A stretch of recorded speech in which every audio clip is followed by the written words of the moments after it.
New Thinking Aloud is presented by the California Institute for Human Science, Mind, Body, Spirit University, a leader in fully accredited in-person and online U.S. college degree programs in the topics we cover here. Visit their website at cihs.edu.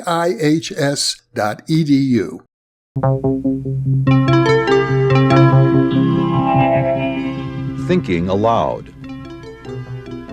Conversations on the leading edge of knowledge and discovery with psychologist Jeffrey Mishlove.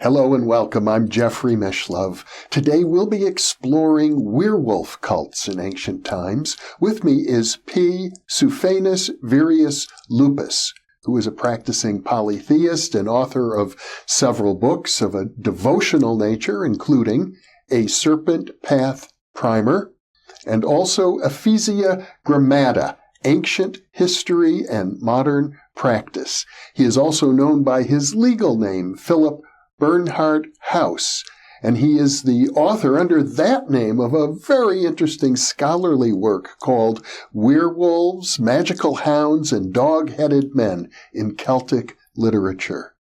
Welcome, Lupus. Thank you so much. It's wonderful to be here. It's a pleasure to be with you.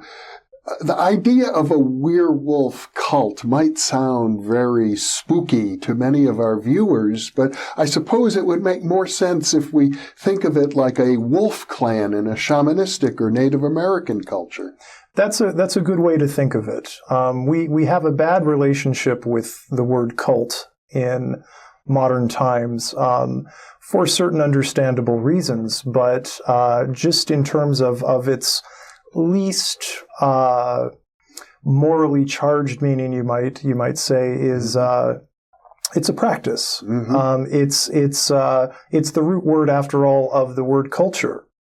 So certain subcultures in a number of different ancient societies had what we could call werewolf status. Mm-hmm. So that's kind of the way to think of it. Now, the prefix "wer" in werewolf, what does that come from? So that's Anglo-Saxon, and it means man or human. Mm. In Greek, the word is lycanthropos, so lykos is wolf, and then anthropos is human. In Irish, one of the words for werewolf would be ferhu. Fer means man, and then ku means unspecified canid. Mm-hmm. So it can be dog, it can be wolf. In certain cases, it can be foxes, otters, a number of other animals. They the Irish classed a lot of different animals as a particular type of dog. So a pine marten is a tree dog, an otter is a water dog, and so on and so forth. Mm-hmm. So in Irish, ferhu could technically be man hound or man wolf. Mm-hmm. But it's the equivalent term of werewolf. Mm-hmm. Now you are dressed in ritual garb, and you are wearing a wolf skin. Right. Or I say she's wearing me. I'm her transportation system at this point. But I've had her for a few years now. And she is, this is the physical manifestation of her particular, spirit. And, I always have her with me in ritual context, because one of her many roles and one of her many things that she does in our relationship is protect. Mm-hmm. So I've most people, then again, are not going to come up to me and try and attack me when I'm dressed like this on the street, but yes, spiritual protection as well. Mm-hmm. So I've had, for example, many fewer nightmares since she's come into my life. Mm-hmm. Various different things that happen in particular ritual contexts. not only having to do with specifically werewolf-type activities, but other things she helps with. So it's what in many cultures would be called a spirit spouse relationship. I didn't know that I was going to have one of those until she came into my life, but there it is. There it is. So it'd be fair to say that you have an intimate spiritual connection with a wolf spirit. Yes, and have had, long before she came into my life. It's that connection that drove me to study this as a topic, and one of the characters in Irish mythology that's most connected with this is a character called Cuchulainn. And Cuchulainn literally means the hound or the wolf, the unspecified Canaid word of Cullen. Cullen was a famous smith who had a big, ferocious guard dog. And when Cuchulainn was a child, he killed it because he was coming late to a feast. The dog attacked him like it would anyone. And then once he killed it, he had to replace it and play the role of the hound until another hound could be raised to replace him. So that's one of many reflections in Irish culture of werewolf-type roles and kind of the wider Canaid connection, dogs, wolves, and other creatures, to warrior activities, to spiritual activities, into these type of societies. Well, the fact of the matter is that humans and canines have had a long, intimate relationship going well back before recorded history. Oh, yeah. I mean, the first domesticated animal. And in fact, something that has been discussed is that dogs and wolves, as well as humans, are one of the few mammals, at least, that I'm aware of, that we have different colors in our eyes so that you can tell which way you're looking. Same is true of dogs. And it's been suggested that that's something that happened in our coevolution that allowed us to get along that much better with dogs because we could tell which way they were looking. It's much harder to do that with animals that don't have differentiated parts of their eye. Well, the ancient Egyptian religion included gods, deities, with the human body and the head of a dog or a wolf or canine of some sort, Anubis. Right. And it is debated what animal that is. It's often been said it's a jackal, but it's not quite a jackal. There is a theory out there that it might be an extinct species now called the Egyptian golden wolf. It might just be some kind of particular type of dog or a very stylized type of dog. But yeah, that's certainly part of it. The connections that exist there with Anubis in terms of being an underworld guide, psychopomp, guardian of the underworld, connected with the dead and things like this. Some of those connections exist in many of these other cultures with werewolf societies, werewolf cults. Well, let's talk about the werewolf societies. Obviously, well, it may not be obvious to all of our viewers, but I'm going to presume that for the most part, we are not talking about the literal physical transfiguration of a human being into another animal species. No, that happens in later stories. But that having been said, our earliest story of a werewolf is the Epic of Gilgamesh. Oh, and so many of the great themes and themes that are of particular interest to me happen in that And Gilgamesh is one of the oldest stories known to humankind. Yeah, it's really the oldest continuous narrative that we know of at this point. It goes back to ancient Sumeria. Right. And there's an incident in there when Inanna is offering herself to Gilgamesh and he refuses. And she says, oh, you know the story of that shepherd that I offered myself to, and he refused me, and I turned him into a wolf, and he was chased and eaten by his own dogs. So it's similar to the Actaeon myth in Greek culture in many respects, where Actaeon happens upon Artemis bathing, and then is turned into a stag, and his own hounds hunt him down and kill him. I see. But that story as well probably emerges from this type of werewolf cult. Mm-hmm. The young hunter warrior that lives on the edges of society and that is identified with different animals, often wolves, often deer and stags and things like that. Mm-hmm. They are not supposed to have sexual relationships of a conventional nature. In fact, one of the earliest appearances of werewolves in Indo-European culture is in the Hittite laws of about 1300 to 1100 BCE, where if someone practices what's called marriage by capture or marriage by abduction, or it's sometimes called marriage by rape, the text on it says, you have become a wolf. Oh.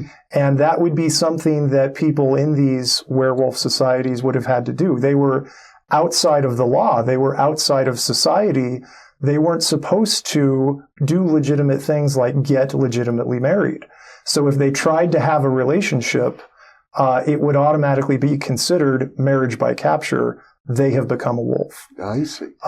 So there's many dimensions to this. Mm-hmm. But I gather the idea is here that they become the wolf through active imagination, through, one might even say, astral travel. That way, they identify with, one might say, the hunter, the predatory spirit of the wolf. Yes, and in certain cases, for example, there's some wonderful Irish texts about this that would be what we would call an astral or maybe an oineric werewolf, where essentially there's a group of people. Incidentally, if you know anyone named Fitzpatrick, mm-hmm. the Fitzpatrick family can trace their history back in an area called Ossory, which is near modern Kilkenny in Ireland. And their history, their earliest ancestor in Irish tradition is a figure called Lagnach Félad, and Félad means wolf. Mm-hmm. And he was said to have been the first one to become a wolf. And in one of the texts that's associated with that group of people in Ossory, essentially what happens is the people who are werewolves in that family, they go to sleep, their soul flies out of their body, and it inhabits an actual wolf. Mm-hmm. And then they run around as a wolf at night. If you move their body, their soul can't get back to it. Mm-hmm. But despite that, if they get hurt in the form of the wolf, they have that wound on the body. Oh. And if they eat something as the wolf, they will wake up with blood and meat in their mouth. Mm. So that's one version of it. In other versions, it says that Saint Patrick was mad at them. That's in an Old Norse version of this story that takes place in Ireland. Yeah. Saint Patrick was mad at that clan because while he was preaching, they all stood around and howled as wolves. And so he said, well, fine, you want to act like wolves, you're going to be wolves. And so from thenceforward, they would actually turn into wolves. Because of a curse from the Christian saint. Exactly. Yeah. Uh-huh. And so there's various different versions of that where the saint might be a different person in each one. And some of those then get into a physical transformation. Some of them indicate this kind of astral or dream-based werewolf activity. And some of them are just very metaphorical, as most of these werewolf societies were. In an ecstatic state, possibly even using substances like henbane, which is a topical hallucinogen. It causes both feelings of flight, so it was used in some witch ointments, but also feelings of growing hair on the body. Mm. So it's very possible that this was used in some of these cults in order to have that feeling of becoming a wolf before going into battle or doing other things. Well, I suppose it's useful to mention in this context the city of Rome was, according to tradition, founded by wolves. Right. Romulus and Remus, they were fathered by Mars. Their mother, in some versions, was a Vestal virgin, and so she had to hide that she had given birth, and so she set the children adrift in a basket on a river. Familiar story. And then eventually what happened was a she-wolf found them, threw her own pups into the river, and then raised them as her own.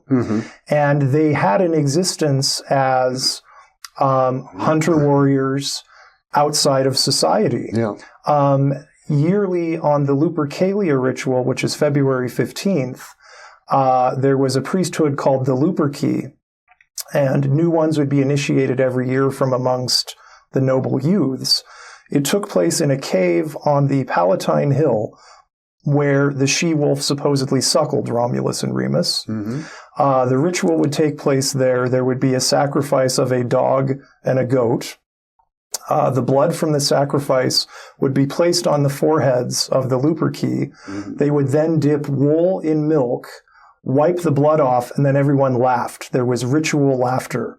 Ritual laughter is a foolproof ritual because there's nothing funnier than someone pretending to laugh. You know, you can imagine these Roman patricians up there going, ha, ha, ha, ha, ha, and that's just hilarious. But it becomes contagious at that point. Exactly. And when we do this ritual these days, I always make it in fairness, when we initiate new Luperci, they've got, we use wine instead of blood. And then they've got milk and wine dripping down their faces at that point. They start to get the giggles. And if people don't start really laughing, then oftentimes what I do is I start running around and flinging milk on everyone, which then definitely gets them laughing, if not screaming. But then once they do that, they run the bounds of the old sacred boundaries of the city. Now, what that is it's a reintegration into society ritual of youths would spend time in this werewolf society, on the edge of society or outside of it, but then eventually would come in and become full citizens again. And so this was a reintegration that now their powers and their strengths and so forth that they used to have out in the wilderness to survive is now at the service of the community. They run the bounds of the community to say, this is what we protect now. We no longer reave and act as wild beasts. We are civilized people back in society again. The Romans forgot what that ritual was kind of about. It became about a number of other things as well. Promoting fertility was part of it. They would use the skin of the goat that was sacrificed. They would cut it into strips and run around. And when they were running around the city, people would get slapped across the hands to promote fertility and good fortune. So that was part of their role. They used to be outside of society. They survived that phase in their life, and now they're reintegrated.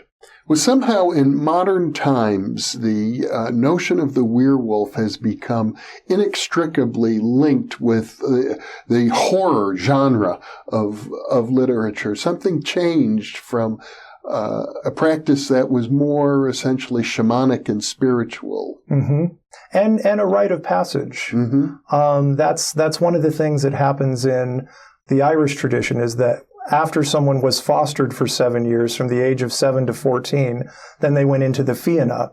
And the Fianna and the Fainted Warriors, for people who aren't familiar with that, I always describe it as Irish knight with a K, pirate ninja werewolves. That's kind of the best way to understand it in shorthand. They would then be in that until they inherited. And both young men and women would be in that phase in many cases. Women less often, but they were. So it's this rite of passage, and we get in all of the medieval werewolf stories, the most popular ones, the werewolf is the good guy.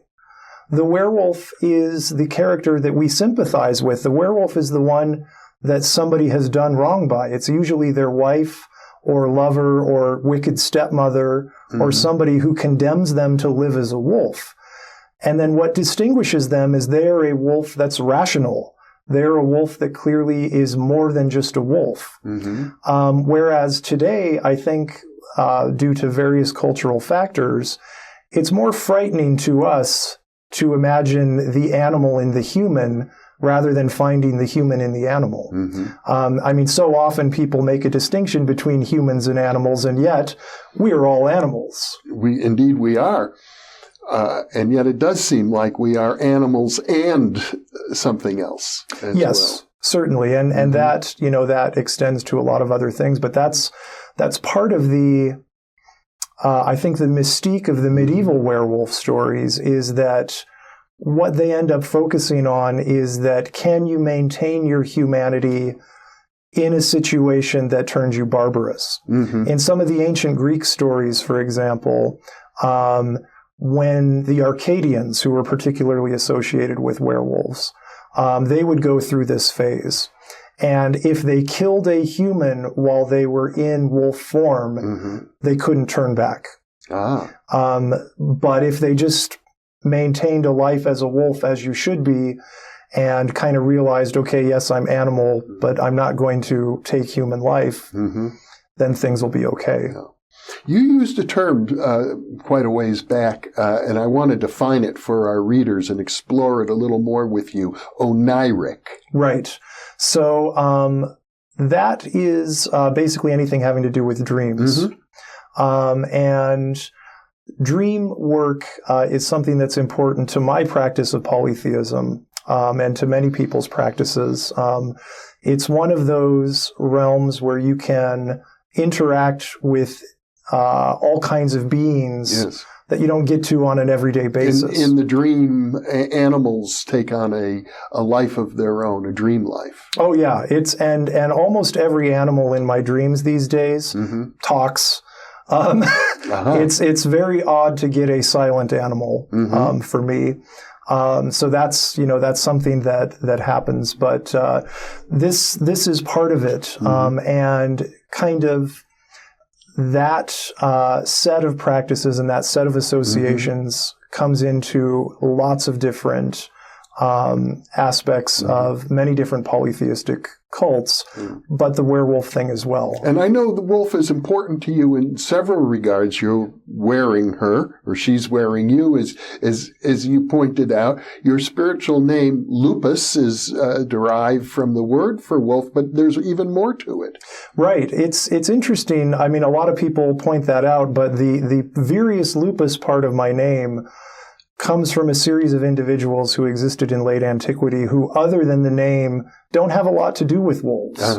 But of course, anyone who would have heard their name in those times, they would immediately understand what it meant. Yes.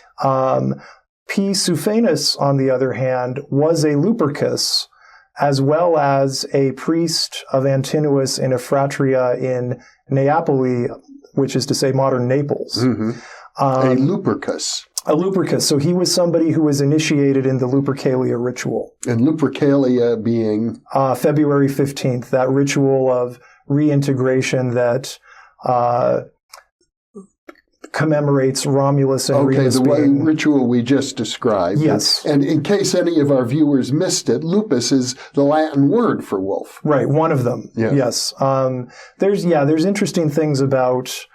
there's a number of interesting words that may have meant wolf. One of the Roman Emperor Trajan was from the Ulpii, U-L-P-I-I, and that was probably an old Umbrian word for wolf. So there's a number of different Latin cultures, italic cultures, that had different words for it. And lupus is kind of an unusual one in certain respects because in Greek it's lycos. In most other Indo-European languages, it tends to favor more the guttural consonants than P's and B's and things like that. So there's a whole linguistic element to it as well. But in any case, the notion of the werewolf cult and the werewolf culture is that there is a kinship that humans have with canines and wolves in particular that allows the human to become, if not become a wolf literally, to become like a wolf inside of one's psyche. Yes. And I think that for the cultures which had this institution, it was usually associated with young people. Yeah. In Sparta, the Crypteia ritual, which those who have seen or read the book 300, that's dramatized fairly accurately in there. Somewhat problematic, but that's an interesting movie, the 300 and the sequel. Obviously, they're highly dramatized. Oh, of course. There's a large element of Hollywood there. Oh, yes, very definitely. But the Crypteia ritual of the young person being sent out into the wilderness to survive on their own, that's an example of this. The Athenian ephebit that took place with young adults, probably, around the age of 15 to 20. That's another example of it. The Irish Fianna, certainly. There were many others. What this probably did, amongst other things, was it was a way to channel that youthful rambunctiousness and potential to be antisocial into something else. So that if you're going to be a rebellious teenager, okay, fine, do it out in the woods so that you don't hurt anyone. Do it out there so that you don't impregnate a whole bunch of people. Do it out there so that you don't damage our property.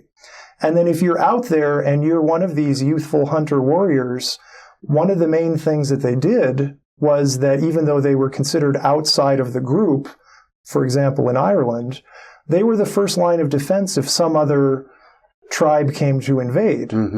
Or they also could be used to carry out missions into other tribes. So kind of intertribal mercenaries almost, if you like. They could be used for that because they no longer had social standing in their own tribe, and then there was plausible deniability.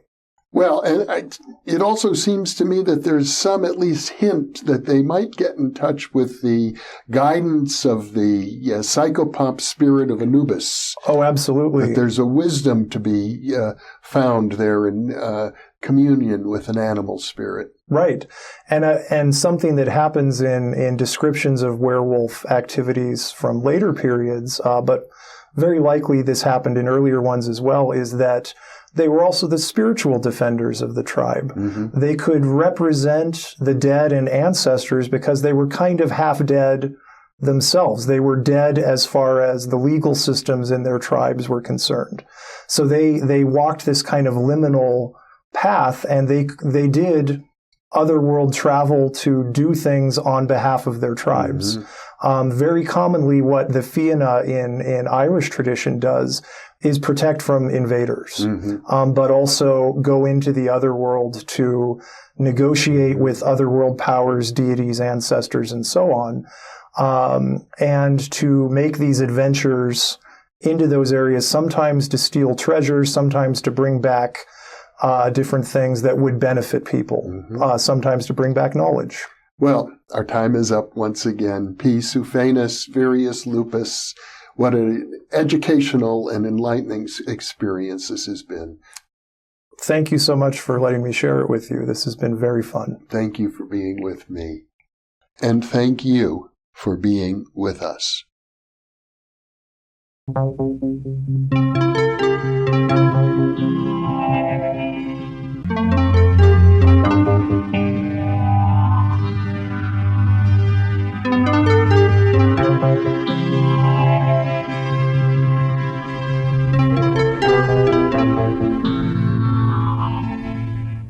Book 3 in the new Thinking Aloud dialogue series is UFOs and UAP, Are We Really Alone?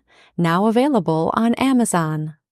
You can now download a free PDF copy of issue 7 of the New Thinking Aloud magazine or order a beautiful printed copy.